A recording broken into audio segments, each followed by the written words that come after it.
The primary objective of chess. At its core, chess is a tantalizing dance of strategy, intellect, and foresight. While there are multiple facets to consider during gameplay, the paramount goal remains constant: achieving checkmate. Checkmate occurs when a king is placed in a position to be captured in check, and there is no legal move that player can make to remove the king from attack. When this situation arises, the game concludes immediately. It's the ultimate triumph, signaling not just the end of a game, but the culmination of tactics, risks, and calculated moves that led to that pivotal moment. In essence, the entire game orbits around this crucial objective, making it the heart of chess strategy. The art of checkmating is rooted in pattern recognition. Learning checkmate patterns and practicing them is essential. These patterns, specific and recognizable arrangements of pieces leading to checkmate, frequently occur in games. Knowledge of these patterns enables you to create checkmates more efficiently. Having knowledge of checkmate patterns guides strategic decisions, such as determining which officers to direct towards the enemy king and where to position them for effective threats. The mere threat of creating a checkmate pattern can even force the opponent into sacrificing valuable material to avoid checkmate. Bishop a3. This move might seem a bit surprising if it's new to you. I didn't come up with this move on my own. It's actually a pretty common pattern. You should take note of it and use it in your own games. It's served me well. Right now, I'm essentially putting into practice what I've been talking about, actively seeking and trying to execute a checkmate pattern. Observe how it would be game over for white if black gets one more move and captures the pawn on b2 with the queen. Also, pay attention to how the b-pawn can't capture the bishop because it would leave the king in check by the queen. White needs to respond fast.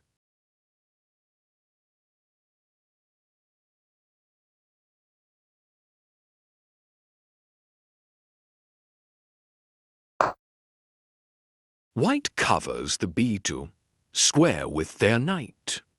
If white doesn't take action, it's game over.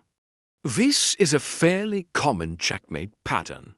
Study it and keep it in mind for future games. For example, if white plays h3 instead of knight d3 with queen take b2, it's mate.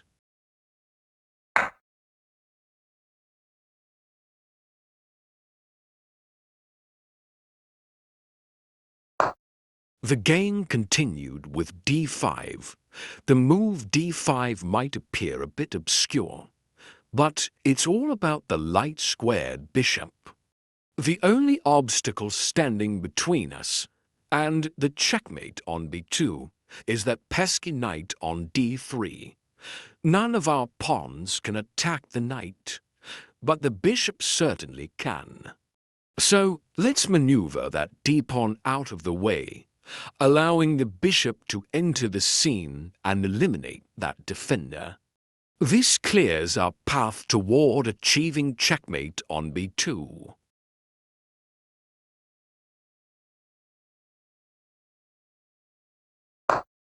b3. White anticipates the threat and makes a defensive move.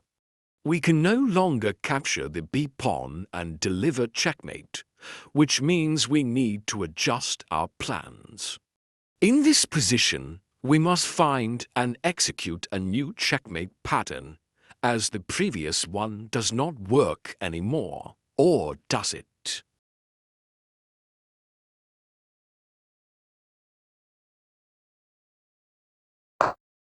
Queen c6. The same checkmate pattern is still a threat. We slide the queen to c6, and now we can still threaten the same checkmate on b2. We only need to move the queen to c3 first, and then to b2, and that's checkmate. We have a clear plan at hand.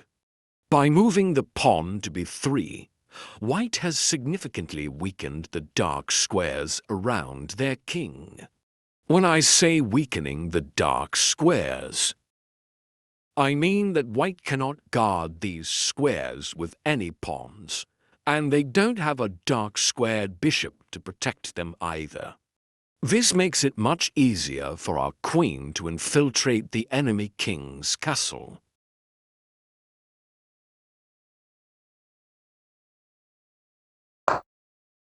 e3. I'm not quite sure what this move accomplishes, but then again, it's not very easy to be in white's shoes right now. The material lead for black is overwhelming, and the checkmate threat is stressful.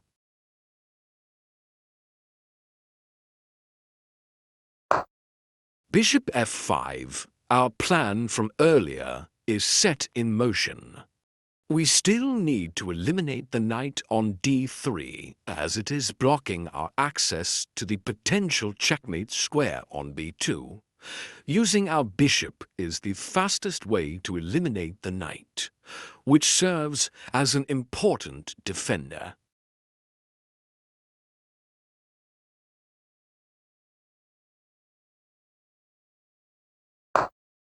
Knight f4.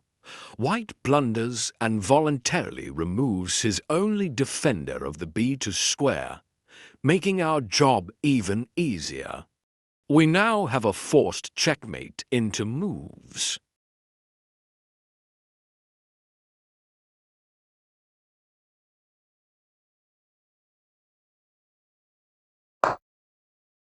Queen c3.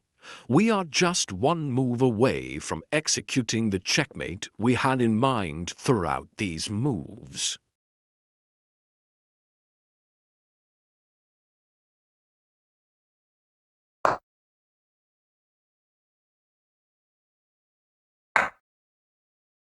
Queen b2, checkmate. Notice how every single move we made was based on the same plan, creating the checkmate pattern on b2. Like mentioned earlier, when you have knowledge of checkmate patterns, you can use this knowledge actively to set plans in motion, create threats, and actually win games. As we conclude this chapter, remember that the language of chess is merely a collection of patterns, and the more you grasp, the more fluent you become in the intricacies of the game. Principle number 1: offensive and initiative. The principles of war are rules and guidelines that represent truths in the practice of military operations. One of these principles is the offensive, which involves seizing, retaining, and exploiting the initiative. This concept holds true across all levels of warfare and is equally fundamental in chess strategy. Let's delve deeper into this principle and explore its relevance to chess. One crucial idea to grasp is the importance of offensive play and seizing the initiative. So what is initiative and why is it so important? Let's dive right into it. When you make threats that your opponent cannot ignore, and they are forced to spend turns responding to your moves, you have the initiative. This hinders your opponent from advancing and launching attacks against you. Let's explore the concepts of offensive play and initiative through a chess game one played. In the current position, we have advanced two officers deeply into the enemy camp, both of which are under simultaneous attack. If we fail to find an offensive move, we risk losing the initiative and material. Spend some time trying to come up with an offensive move that saves both officers.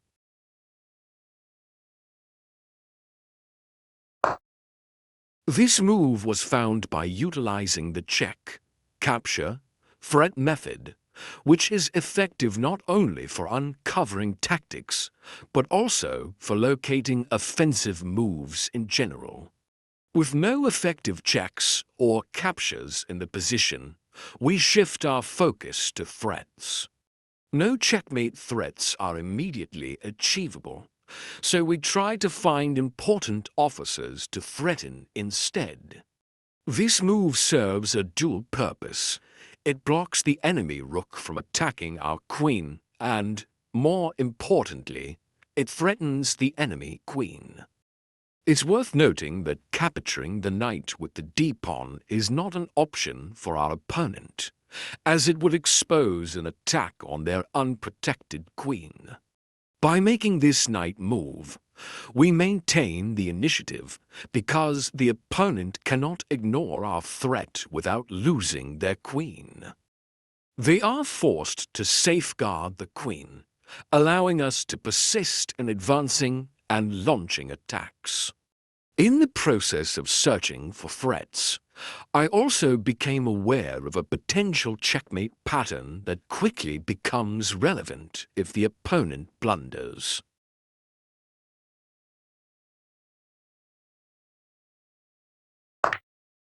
White eliminates the threat to their queen by giving up an exchange.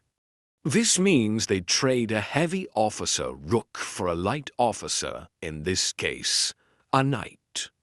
Typically, this exchange is good for us, considering that a rook is valued at 5 points, whereas a knight is worth 3.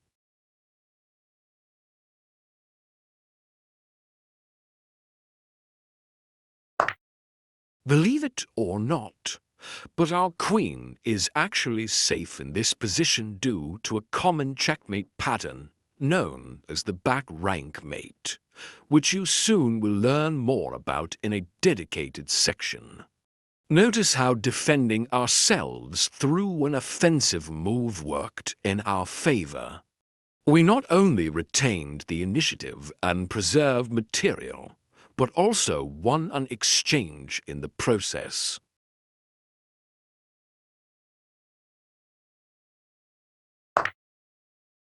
A big blunder from our opponent. This allows us to checkmate them in only 2 moves.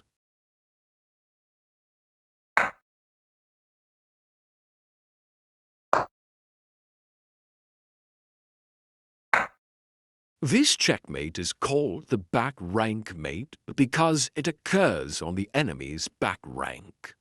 Recognizing the possibility of this checkmate while looking for threats played a big part in the outcome of this game.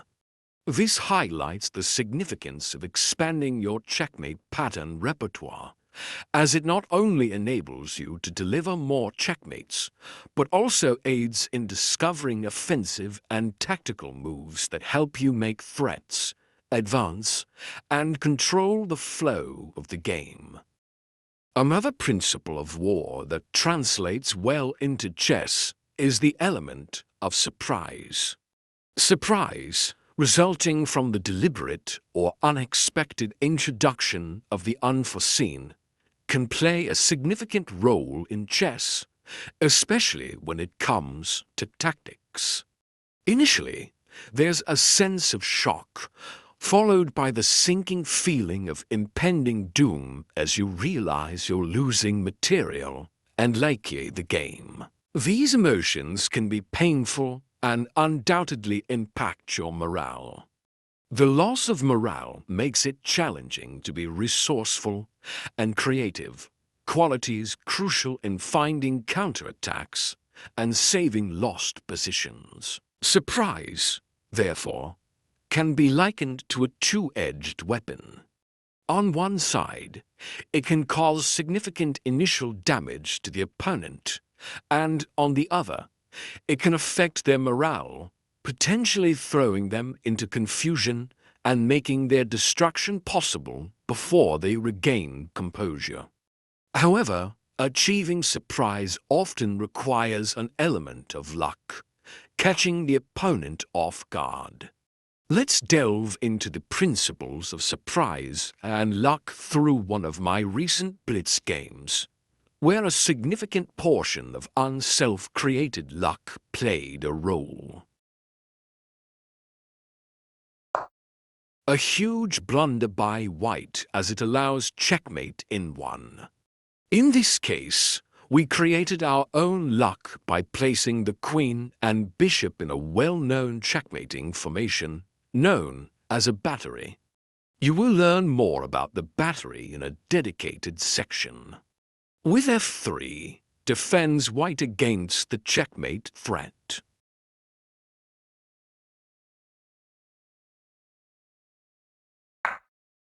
Checkmate, a fairly common one at that. This highlights the importance of studying and practicing checkmate patterns. Our knowledge of this pattern enabled us to create the battery formation, and the opponent's lack of familiarity with the pattern allowed us to catch them off guard. Such surprises are less common at the intermediate level and seldom occur at higher levels. However, they happen frequently at lower levels. By knowing more checkmate patterns than your opponent, you can effortlessly orchestrate them and catch your opponent by surprise. It's quite challenging to defend against something you have no knowledge of. The last principles we'll explore before delving into the study and practice of actual checkmate patterns are the ones of cooperation and threats. Cooperation involves fostering a close collaboration between your pieces. A common mistake made by beginners is deploying too few or uncoordinated units against the enemy. To win the chess battle, it's crucial to ensure that your units are coordinated and support each other during the assault. A lone officer can rarely achieve much on its own.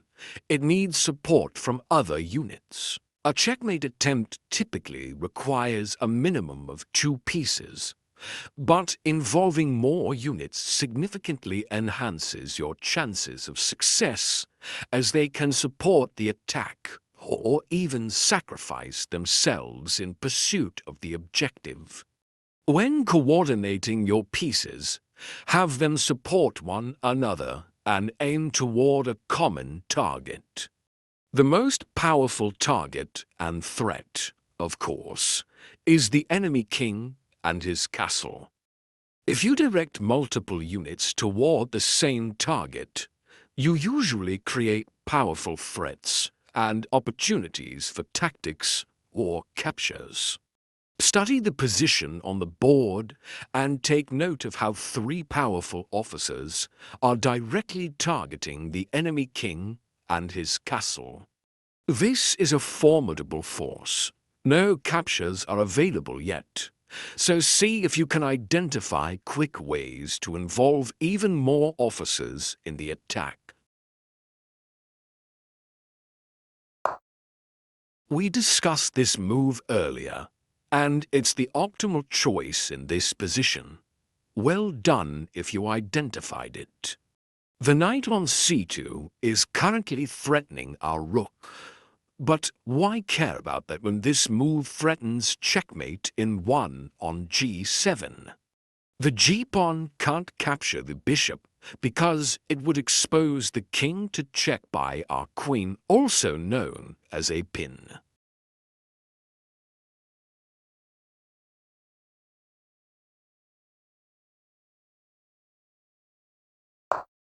This move safeguards black from checkmate, but it allows us to win an exchange. This is a common tactical theme in many chess games, as the rook is often situated on f8 after castling.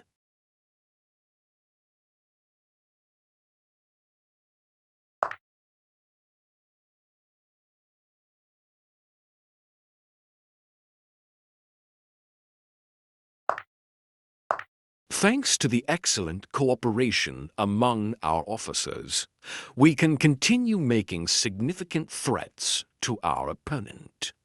In this position, we are threatening the enemy queen and a terrifying discovered check by our bishop. Black saves the queen, but that grants us the opportunity to bring back our most powerful officer into the attack. The queen was sidelined after black played pawn to g6, so let's find a way to bring her back into the action. By relocating our queen to the f-file, we are ensuring cooperation with our rook on f7, forming a formidable rook and queen battery. The potential for a discovered check by our bishop is also present, ready to be unleashed whenever we decide. It's crucial to recognize that while discovered checks are potent tactics, we aren't obligated to use them as soon as they become available. In certain situations, it's even more impactful to withhold the tactic, preserving it for the perfect moment. By first involving our queen, we prioritize the collaboration between multiple units against a common target, the enemy king. Having 3 officers cooperating is more potent than just 2. A significant blunder by black, granting us the opportunity to checkmate into moves. Perhaps black noticed that the knight was hanging to our queen and aimed to capture some material of their own. However, our objective is far beyond a stranded knight. We are delivering a double check, the discovered check from our bishop and a check from our rook, supported by our newly involved queen. The double check is immensely powerful, as it forces black to move the king, given that the option to block or capture the checking officers is not available. Just look at that beautiful piece coordination and the power of joint threats.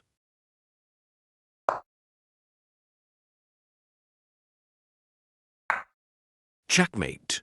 This attack wouldn't have been possible without the careful coordination of our pieces.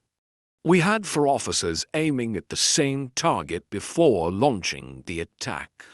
When multiple officers focus on a common target, it poses a massive threat to the opponent, and they must take it seriously, as the combined strength of coordinated units can unleash disastrous attacks. Always keep the chess objective in mind. Checkmate. Play offensive moves and strive to gain and maintain the initiative, posing threats that your opponent can't ignore. Make them respond to your threats instead of creating threats of their own. Create your own luck by situating your officers in powerful formations and locations where they are ready to launch surprise attacks. Thank you for watching the video.